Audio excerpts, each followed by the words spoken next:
Hey Chopper, this viewer's not subscribed.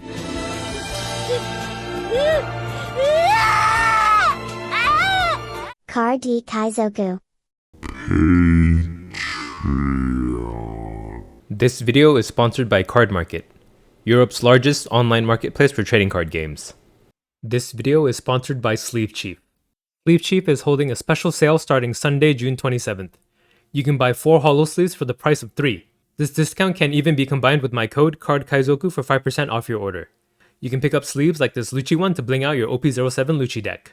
You know what's a pet peeve of mine? Day 1 tier list. You know what this video is about? It's a day 1 tier list. That's right, we're going to be doing a tier list at the beginning of the set this time around.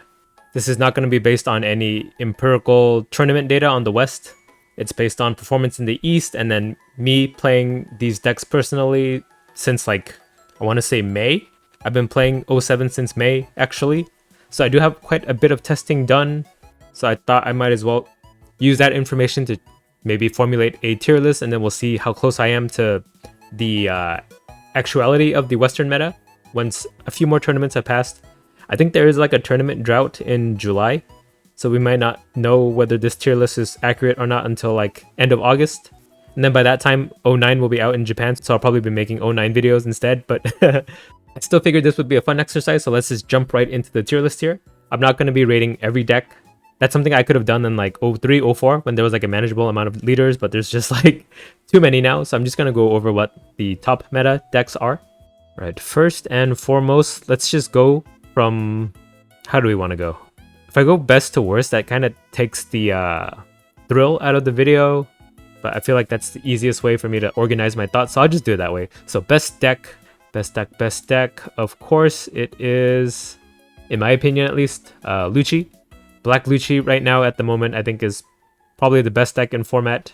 Barely, it's marginally better. 07 is that weird meta where I think it's like a Fire Emblem meta, right? Where like in Fire Emblem, swords beat axes, axes beat lances, lances beat swords. It's kind of how it is right now, right? Lucci beats Red Purple Law and Enel, but loses to Black Yellow Luffy. Black Yellow Luffy beats Lucci and Enel, but loses to Red Purple Law. Enel beats Red Purple Law, but loses to Black Yellow Luffy and Lucci. Yeah. So yeah, kind of like a cycle there. But despite that, I think as far as consistency is concerned, on average, I think Lucci is a little more consistent than the other decks because you're filling your discard every turn with your leader ability. That helps you expand your options with plays because a lot of his cards play with cards in the trash. So essentially filling your trash is just like filling up your second hand that you can pull from. It is like a crazy toolbox deck. You're just dealing with every board that your opponent throws at you every turn. And you have the tools to do it well with the stage card, with Tempest Kick, with your leader ability giving -1 cost. All your 2k counters give minus cost too, like Tsuru, Kaku, Khalifa. So yeah, the deck just is really cohesive, it makes sense, and it has that strong 8 cost Gecko Moria combo that lets you play both 4 cost Rebecca, the blocker, and Spanding into Lucci, so you both get a blocker and KO. KO 2 things actually. So yeah, very strong deck, in my opinion. Just barely the best deck in the format. Very barely, and again, rock, paper, scissors meta, it loses to Black Yellow Luffy pretty easily. But speaking of, that would mean Black Yellow Luffy is also in S, mostly due to the fact that he counters Lucci, like entirely, but he's also pretty good in general. He is too slow for Red Purple Law. Red Purple Law usually can like rush him down before he can get going. But other than Lucci, I'd say Black Yellow Luffy is the next most consistent deck, if not like as consistent as Lucci. Because yeah, he's also an 8 cost Gecko Moria focused deck, but he does it in a little different way. He doesn't KO things on board. He uses it to play like the 2 cost brothers from his trash to let you like recur your leader ability 2 to 3 extra times more than you would normally be able to, right? Usually you'll play your 2 cost brother, you'll pop that 5 cost from your life, buff yourself for 2k. You do that once and then that's gone for you, but then 8 cost Gecko Moria lets you do that all again. Pretty guaranteed, right? There's so many searchers and ways to get cards in this deck into your hand and then into your trash that it's really not hard at all to get a lot of value out of 8 cost Gecko Moria, especially playing the 5 cost Sabos. And that 5 cost Sabo is why it counters Lucci. You negate KO in general. This does not affect Red Purple Law because he bottom decks, but yeah, against every other deck in the meta, Black Yellow Luffy does create a very sticky board that your opponent can't really deal with. And this deck is a little more, how do I say it? more brain dead than Lucci. With Lucci, you're figuring out how to kill your opponent's board every time. With Black Yellow Luffy, you're creating the board for your opponent to deal with, and you're doing the same board pretty much every game, right? You're playing Gecko Moria into small ace, small Sabo, then you'll play out 5-cost rush ace, then you'll play out Sabo, rinse and repeat like 4 to 5 times, and then you win the game. That's pretty much how he plays. So yeah, there's that simplicity factor too. And then up next would be Starter Deck 10, Red Purple Law. So yeah, not best deck in format yet. That's in 08. That's next set when he gets Black Maria and Pudding. But for now, he's still a pretty strong deck. He really only got that 6-cost blocker Sanji in 07. So he's pretty much the same deck he was in 06. So same weaknesses, he loses to black pretty easily. Well, pure black I mean, like Lucci and Gecko Moria, the removal heavy black decks. Against Black Yellow Luffy, he does pretty well. He doesn't give Black Yellow Luffy the like breathing room to set up his 8-cost Gecko Moria recursive combo. Yeah, and just against every other deck in the meta, he's just too aggressive for them to like be able to respond, as well as like drawing cards and ramping too. So he's not like too far behind ever really. But yeah, you guys know why he's strong. He'll get even stronger next set. But for now, he's in line with the other S tier decks in the meta, I would say. In fact, I don't think he's even the best deck in this format right now, because he's still pretty high rolly, right? You have to find your Reijus, you have to find your queens. In 08, you are able to run 4 queens. It helps the consistency quite a lot, and then you're not punished at all for using your leader ability with Black Maria. But yeah, that's a video for another time, or I guess yesterday's video, where I talked about if he should be banned or not. So check that out if you haven't already. So who else is in the S tier? Enel actually, I think Enel is an S tier deck. He got 2 new additions in this set. He got 10-cost ace that rushes and attacks for 10, and he also heals you. And then there's Luffy, 5-cost Egghead Luffy, who can pop a 4-cost on play. So yeah, just having a little bit extra removal to handle Law's aggressive early game board, and then 4 extra big bodies that can heal in the form of ace makes this deck a lot more consistent, right? You're not having to rely on the 8 Yamato and Katakuri you have in your deck to live. You have 12 effects like that now, and then ace even has Rushed, who can attack into an enemy board to like take out 1 less attack that you have to worry about the next turn. Also healing you, so your leader ability is active again, so your opponent always needs 3 hits to even try to finish you. So yeah, because of that, he is pretty naturally good into Red Purple Law. The Lucci matchup is a little 50-50. It really just depends on if Lucci can find all the cost reduction needed to handle your board. The matchup felt 50-50 to me. Black Yellow Luffy matchup, I would say that's a little unfavored too. Just based off the fact that he can recur Sabo a lot, and then you lose a lot of value out of your like Yamato KO plays. And then Enel is slow enough that Black Yellow Luffy can set up pretty easily. But yeah, still a very annoying deck to play against Enel, because he, again, takes a lot of hits to kill, and he has more options to heal now. And then rounding off the S tier, I think Gecko Moria is still S. 06 Gecko Moria leader. Did he get anything new in 07? Maybe the zombie Luffy to handle things that cannot be KO'd? Or well, no, I think he just runs the same list that he did in 06, and he's still a strong deck. He counters Red Purple Law because he kills something on board and develops bodies for free, right? It comes from his trash, so he's able to play out 2 bodies a turn to match kind of Red Purple Law, what he does.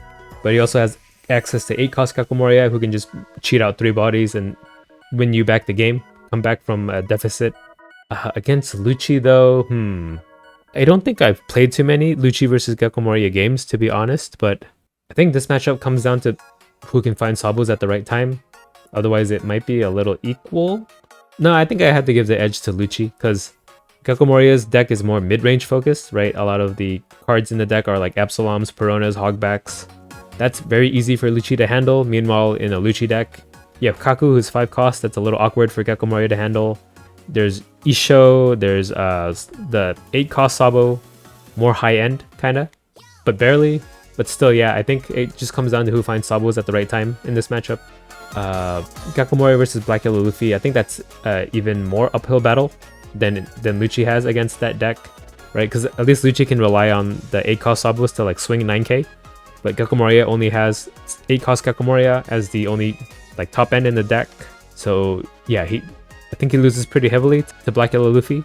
And against Enel, I think that's probably 50-50 too, similarly to the Lucci matchup, right? While Lucci relies on stage and combinations of like Tempest Kicks and stuff to get rid of Enel's board, I think Gecko Morio's run like Hina, which gives -4 cost, and then Ice Age, which gives -5 cost, so he can handle the big bodies as well.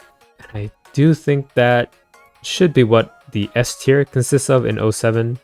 This feels right to me, from my testing at least. So moving on to the A tier, I think Whitebeard actually should still be A. He got popular in the West in 06. This was not a thing in the East. So this is like an adaptation on the West to handle the popularity of Red Purple Law and Gecko Moria, right? They're two decks that cheat out a bunch of like 5k bodies. And since Red Purple Law and Gecko Moria are still S tier, I think Whitebeard still has a place in the meta. Being a 6k body, he's really hard to be attacked into by those decks. How does he do into Lucci though? Actually, I don't know. I don't think I played that matchup either, but just from what I can like simulate in my head, I think Lucci still has the edge, but it's not as big of a deficit as you would think. I think it's a pretty close matchup actually, right? Because you're able to aggro pretty early with your 6k swings, 7k swings. That kind of has to force the Lucci to play differently. Like they'll play out more Sabos and Rebecca's early to block those attacks. But probably once Lucci sets up an Isho, Whitebeard's like dunzo. So he'll hit 2 cards in your hand, and then like 9 cost Whitebeard's really easy to handle after that. So yeah, he might just be propped up by the fact that he's still good into Law and Gecko. But I still think that has merits in the meta, so I'm putting him in A. We also have Perona up here. So Perona, I think all Peronas run like the Wano package now, with the Otama searchers, and then the You're My Samurai, who can draw you like a gank load of cards almost every turn, really, especially in the early game. And then yeah, since Perona is half black, you do get access to Akos Gecko Moria. So just based off of that, you get a pretty like big head start against other decks. In terms of like competitiveness, did Perona get anything in 07? They got access to 8 cost Sabo, being able to pop a 5 cost and a 3 cost. They could run Stussy too, but I don't think they run as many copies. I think Sabo is the better choice for this kind of deck. And yeah, Perona is just as solid as she ever was. Pretty good into Red Purple Law, as you're able to like rest any card in their deck with her leader ability. It lets you rest a 4 cost. And then you'll play cards like Ryuma that can KO rested 4 costs, or again Sabo who can KO 2 things. And Akos Gecko Moria who can replay the Ryumas and stuff, and also like give cost reduction on top of that. So yeah, solid Perona as always. Never at the top, but always kind of close to it, I feel. Also in A has to be Bonnie, the new green deck, premier mono green leader. Supernova package is strong, especially with the EB01 editions and OP07 with cards like Basil Hawkins. Basil Hawkins pretty much makes it really awkward for black decks to handle you. A lot of their KO effects are on play. So Hawkins being able to like tap an opponent's character to keep himself from being removed once per turn. Since black decks have to do an on play to do it, there's always a character for you to rest to protect your Hawkins. So they have to do awkward stuff like set up a 3 cost Brook very early to like attack into Hawkins and make him like a 0 cost at that point to KO him, and have like the rest of his board rested at that point too. So yeah, just makes it very awkward for black to play around it. Usually they'll just ignore it and try to attack into it to kill Hawkins, but at that point he's a 7k body that you can defend really easily, so just makes it really inefficient for them. Against Red Purple Law, I think it just depends on if they high roll or not. If they high roll, you're screwed for sure, but since you do run a lot of bricks in a Bonnie deck, a lot of the high end has no counter.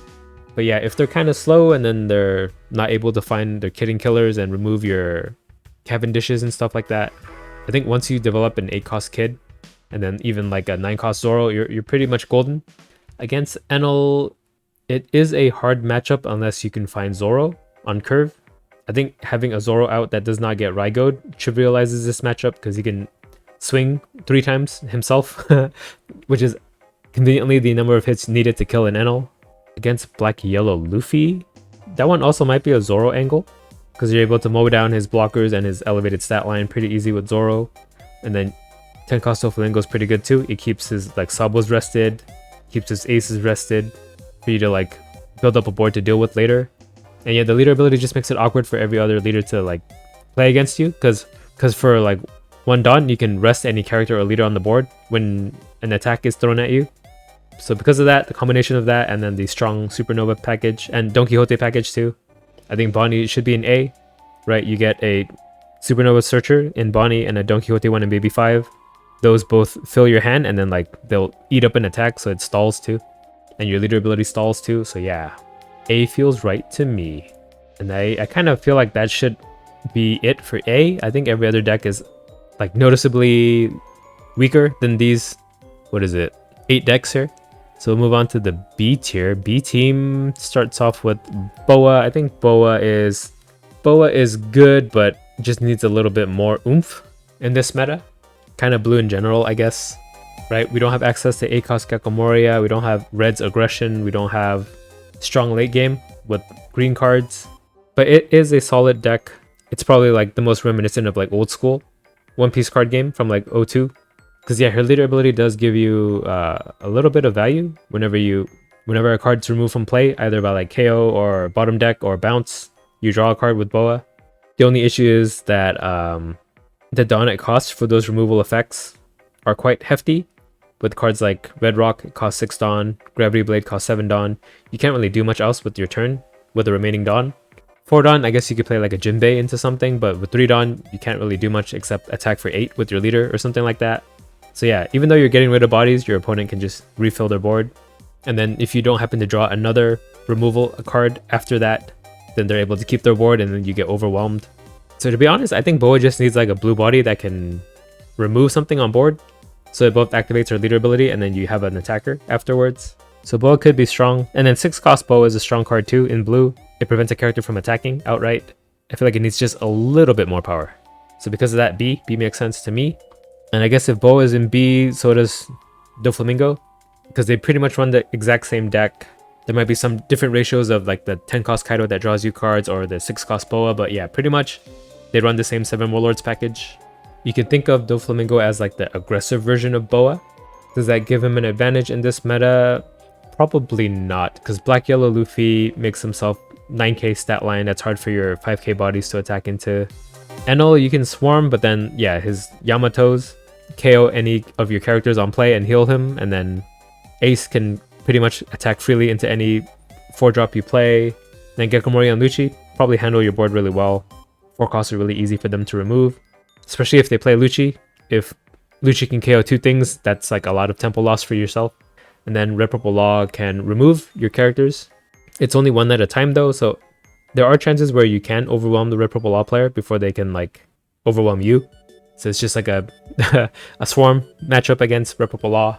And then same for Whitebeard, it's hard to attack into a 6k body with 5k attackers of your own. Perona can handle his board pretty well too, so can Bonnie. So yeah, just any blue deck probably can't be higher than B at the moment, unfortunately. And then I think Katakuri belongs in B too. He kind of fell off in 06 onward, but I still think he does what he does best. His bodies are just as annoying to remove as an Enel deck, so Lucci and Gakomoria should be like awkward into this matchup. And Katakuri might even have a good time against Black Yellow Luffy too, because you have 10 cost Big Mom being able to swing 12k. That's quite a bit higher than the 9k body that Luffy makes himself to be. Against Enel, with the inclusion of Ace, I think it might be too hard for this matchup. And then Red Purple Law, that deck can just bum rush you down before you can get set up. So this one's really matchup dependent, I think. But yeah, since Bonnie's popular now, I think Katakuri actually has a really hard time against Bonnie. They can't really deal with the 8 cost kit wall. They can't really bust it down unless you want to run cards like Raigo. But then Katakuri's not that kind of deck that wants to like trash their life down to 1 anyway. So yeah, I think there's just too many auto-lose matchups in the meta for Katakuri to be any higher. But I do think he's still a strong deck. It's just the matchups aren't in his favor at the moment. And I think Green Uta should be here too. It can swarm like no other, similarly to Red Purple Law and Gakomoria. But yeah, I think Lucci can handle Uta boards pretty well. Red Purple Law might be a little awkward because 7k is an awkward stat line for Red Purple Law to handle. And yeah, if you can establish an 8 cost kid wall, I think you're golden in that matchup at least. Black Yellow Luffy, I don't know. I think even with like the I'm Invincible plays against Black Yellow Luffy, he still has enough defense to like survive. So that might be a losing matchup too. But I'll be honest, I don't have too much experience with Green Uta. So because of that, I have to put her in B. If I had more like in-depth knowledge, maybe I could squeak her into an A. But since I don't think I know enough to make any calls like that, B feels like a safe place to put her. And then in C is decks that I think would be strong if the other leaders in S and A were not there. So like Purple Luffy. Purple Luffy gets like no additions from 06 or 07. So unfortunately, he's kind of like stuck in time. There's a new starter deck soon that maybe might breathe some new life into him, so I'll be excited to try that out. But yeah, his board can be bottom decked by Rippable Law. Lucci can kill his board pretty easily, dropping 2 5-drops. That is something Lucci can handle with Stage Card. Same with Gecko Moria. And then all the blue decks run Gravity Blade to handle Rippable Law and Lucci boards and Black Yellow Luffy boards, but that inadvertently makes it really hard for Purple Luffy to do his thing. Gravity Blade is such a strong card against this deck, so Purple Luffy just biding his time until he can come back in the meta, I think. Similarly, Zoro's here just to cope. I mean, he's still a decent deck, but he's pretty much retained his power level since like 04. Not much has changed. He got like Kid and Killer. So yeah, this is another like time capsule deck, frozen in time until new support makes him playable, which I don't know, might happen in 08 with the Zoro build with all the choppers. But for now, he's still a strong deck against every other like off-meta deck, but nothing compared to all these shiny decks up here that got support in the past 2 or 3 sets. I also think Lakers Croc should be here too. It's a strong deck too. It's really good at stalling. And then since all these decks like to swarm, cards like Okama Way to direct attacks into your Kikunojo, stuff like that, making you heal. I think that's a strong game plan. And then you're playing top end cards like 8-cost Crocodile and Yamato, so it's hard for Lucci and Gecko Moria to handle them without finding the right pieces. It's probably just that Reputable Law like demolishes this deck. And to be honest, I don't think it can do anything against Black Yellow Luffy. So C sounds right to me. What other decks am I missing? Yamato? Yamato should be somewhere up here, right? Maybe in B actually. So I think Yamato is now run full Wano with the yellow Momonosuke and EB01 Hiyori. So yeah, it's still a deck where you swing for like 8 on your 3-down turn, get your opponent to 2 or 3 life, and then from there you just kind of stall and hope to get good triggers. Because yeah, you'll play Hiyori and then cheat out the 5-cost Momo that can heal yourself by putting a Wano card on top of your life. And it draws you a card too, so you have like card advantage plays there and a blocker on board. Then you rely on like Hodies and stuff to like get through your opponent's blockers, get them to like 0 life, and then try to finish them at some point.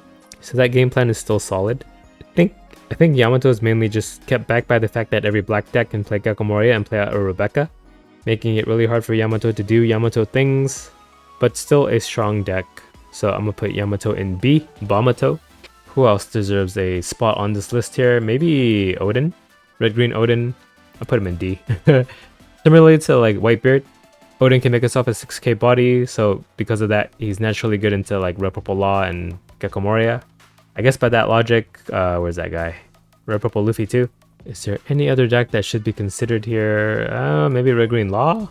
You do get new options in the EB01 expansion to give you more 5-drops in the Supernova type in red and green that you can play with. He just like dies too easily to Red Purple Law and Lucci. And yeah, probably Gecko Moria has a pretty easy time handling his board too, so that he can't leader ability. Oh, I think I should put Queen in C as well. Right, Queen also gets access to Ace, but I guess with Ace you can't use Dawn on leader to heal that way too, but you still heal 1 and swing for 10. And yeah, this is a deck that Red Purple Law probably has a hard time against. Actually, now that I think about it, maybe Queen's good into the meta in general. I might have to do more testing, but until I can do more testing, I'll put Queen in C, pending potential to move up, right? Because it's hard for Gecko and Lucci to handle the big bodies that he plays eventually. He probably loses to Bonnie. And Enel too, probably loses to Enel. I don't know, I'll do some testing later. And then yeah, I guess while we're at it, we'll rank the other 07 leaders. It's gonna be pretty easy though. So Vegapunk is F, Foxy's F, and then Dragon is F.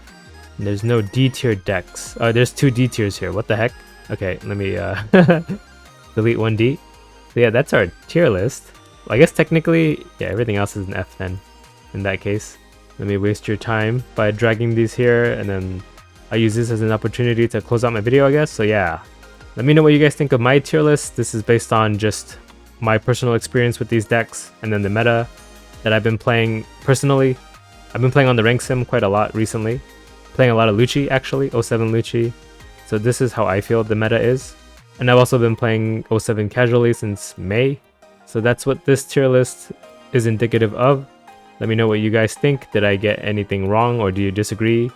Or I shouldn't say wrong. Do you disagree? I want to have like a civil conversation, right?